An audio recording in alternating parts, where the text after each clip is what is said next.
Development కోసం అయితే economic development, social development, political development ఈ మూడు అంశాల మీద కూడా స్టేట్ డెవలప్మెంట్ అనేది కాన్స్టిట్యూట్ అయి ఉంటుంది. So when comes to economic డెవలప్మెంట్లో మనకి ఎలాంటి అంశాలు వస్తాయి? ఇన్ఫ్రాస్ట్రక్చరు, ఇండస్ట్రీసు, వాటి యొక్క గ్రోత్, అగ్రికల్చరు, ఫైనాన్షియల్ స్టెబిలిటీ లాంటి అంశాలు వస్తాయి.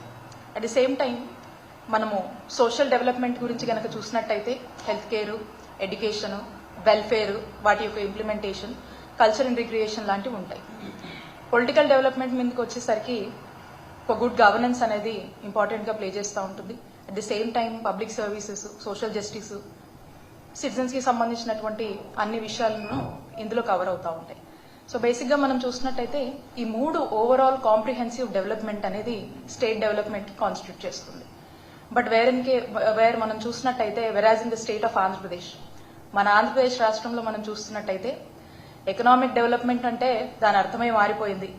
ఇండస్ట్రీస్, అగ్రికల్చర్ అంటే ఈరోజు అలాంటి ఊసే లేకుండా ఈరోజు ఎకనామిక్ డెవలప్మెంట్ ఆంధ్రప్రదేశ్ రాష్ట్రంలో చంద్రబాబు నాయుడు గారి నాయకత్వంలోని కూటమి ప్రభుత్వం అధికారంలోకి వచ్చాక ఎకనామిక్ డెవలప్మెంట్ అంటే ఈ రోజున రైతులు రోడ్డెక్కారు, ఇండస్ట్రీస్ ఊసే లేదు, ఏదో మాటలు, ఐకానిక్ బిల్డింగ్లు అంటున్నారు, ఏవేవో చెప్తున్నారు, ఏవో మాయ మాటలు అన్నిటికే పరిమితం అవ్వడం అనేది మనం చూస్తా ఉన్నాము.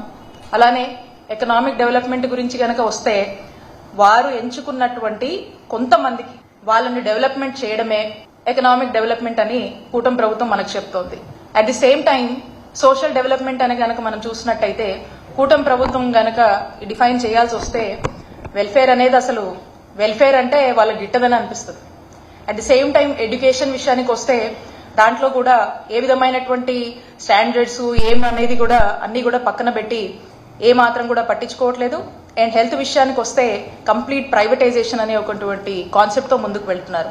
And when comes to political development అని కనుక మనం చూసినట్టయితే గుడ్ గవర్నెన్స్ ఇందాక మనం చెప్పుకున్నాం కదా, కూటమి ప్రభుత్వం దృష్టిలో మాత్రం ఈ పొలిటికల్ డెవలప్మెంట్ అంటే implementation of red book politics అని స్పష్టం చేస్తూ ఉన్నారు. ఇవి కూటమి ప్రభుత్వానికి సంబంధించి చంద్రబాబు నాయుడు గారి నాయకత్వంలో ఓవరాల్ స్టేట్ డెవలప్మెంట్ ఏంటంటే ఈ మూడు అంశాల మీద వాళ్ళు ఏమాత్రం కూడా పట్టించుకోకుండా వాళ్ళు ఫిక్స్ చేసుకున్నటువంటి ఒక ఎజెండా, వాళ్ళు ఫిక్స్ చేసుకున్నటువంటి ఒక ఎయిమ్తో వాళ్ళు ముందుకు వెళ్ళడం అనేది మనం చూస్తూ ఉన్నాం. నేను ఎందుకు ఇవన్నీ కూడా చెప్తా ఉన్నానంటే ఈ రోజున మనం చూస్తూ ఉన్నాం when I talk about social development it constitutes health అనేది ఒక అంశం. దాంట్లో when I talk about health ఈరోజు ద లీస్ట్ నెగ్లెక్టెడ్ స్టేట్ ఏదైనా ఉందంటే కూటమి ప్రభుత్వంలో చంద్రబాబు నాయుడు గారి నాయకత్వంలో ఆంధ్రప్రదేశ్ రాష్ట్రంలో health is the most neglected subject అని చెప్పొచ్చు.